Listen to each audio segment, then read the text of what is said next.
Okay, so this lecture is going to be a dynamic stretch follow-along.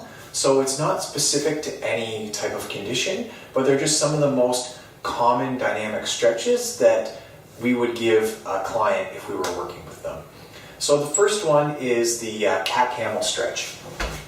So if someone wants to work on their spinal mobility, or if they want to improve or fix, improve their back pain, if they're getting back pain, then this exercise may help. So you set up with your shoulders directly over your hands and your hips directly above your knees, and you just in a slow and controlled way roll your back up to the ceiling and then push your belly, letting your back arch down to the floor. So you'll notice that when I do this exercise that my hips are moving, rotating up and down, but not swinging back and forth. And as well, my shoulders aren't moving, they're staying stable in the exact same spot. So this is really coming directly from the pelvis. Okay, so another exercise or dynamic exercise that I like to give clients is the dynamic hamstring stretch. So it's similar to the static hamstring stretch in that we're laying on our back and pointing your toe towards your chin, and then lifting your leg up as high as you can, and then lowering it back down or letting it fall in a slow and controlled way back down, and then lifting it back up again.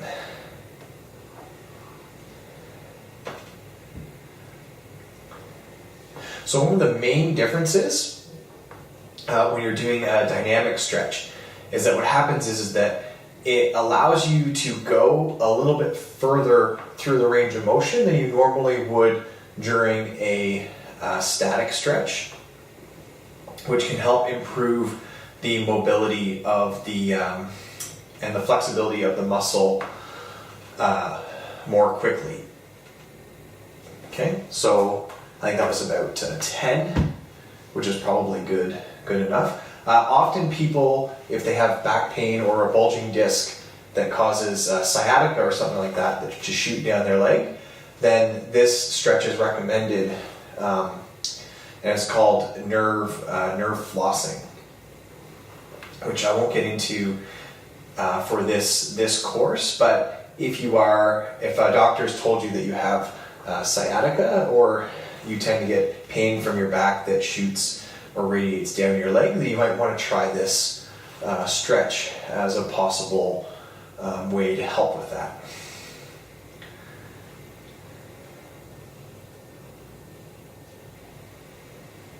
And I'll just do one more. Good. So another common stretch, I call it the snow angel stretch. So this is good if you're looking to improve your posture. So if you have very anteriorly rotated shoulders, then you might want to try it just laying straight on your back first, where you're going in a snow angel up, keeping your elbow, wrist, and hand on the floor as close as you can, and then touching your thumb to the crown of your head.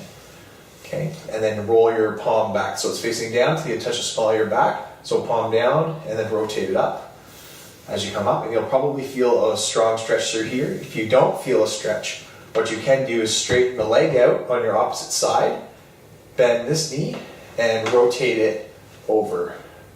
Okay, and then still slow and controlled way, snow angel. And you can even pull this knee down with your opposing hand. So if you have any back pain or anything like that when you do the stretch, then I recommend you stop and sort of look into what could be causing that low back pain as you do it. So normally we would do probably 12 to 15 of those, but I'm going to skip ahead to the other side, and we're going to go straight to the bent one over, because most people can actually do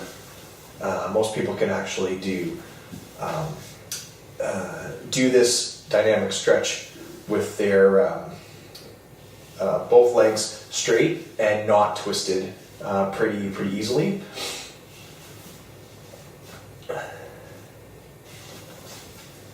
Okay, I don't even actually think you can probably see that very well anyway, so that'll be good. So what I'm going to do is hop up off the floor and set the camera up so that we can do some standing dynamic stretches. So I'll see you in a minute.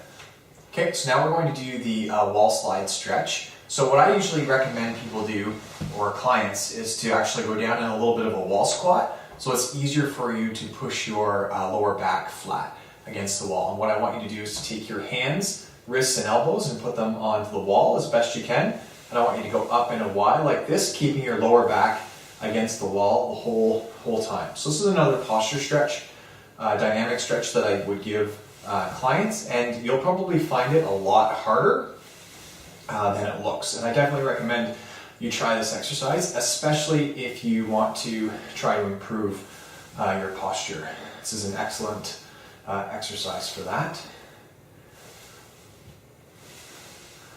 And also, you'll get a little bit of a leg workout too, which is a side effect of doing the wall sit, wall slide at the same time.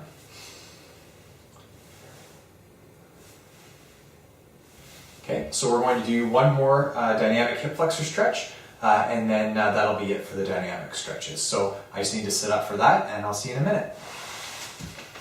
Okay, so this is the last one we'll do for the follow along, and it's the dynamic hip flexor stretch. So it's designed to stretch your hip flexor.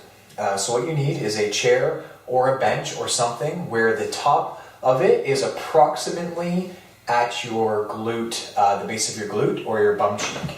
And you just lift your leg up and you place it comfortably so the top of your foot and into your ankle is on the top of the step. You're going to remain relatively close to the chair, and you're just going to drop down in a little mini squat and then stand back up again. So if you have tight hip flexors, you'll feel that right away, and it won't be down here in your quad so much. It will be right up into the front of your hip, or very high up on your thigh.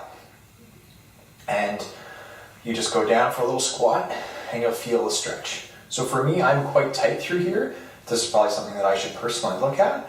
But for you, you may be able to go down quite a bit lower. One thing you do need to be worried about when you're doing this stretch is that a lot of times people will try to overarch their backs and really push their hips forward. You just want to keep your hips pretty stable and then drop down as low as you need to feel the stretch. So you want to keep your foot actually, the foot that's on the floor, close to you, because if you start getting out too far, you can continue to do the stretch, but it turns into a dynamic quad stretch instead of a dynamic hip flexor stretch. So that'd be good. So normally we would do 12 to 15 of those. I think those probably more like 8 to 10. Then we'll do this side, the exact same thing. So slow and controlled breathing the whole time. And usually when we do a dynamic stretch like this, we'll pause for a couple of seconds at the bottom. You wouldn't always do that. It depends on the stretch that you're doing.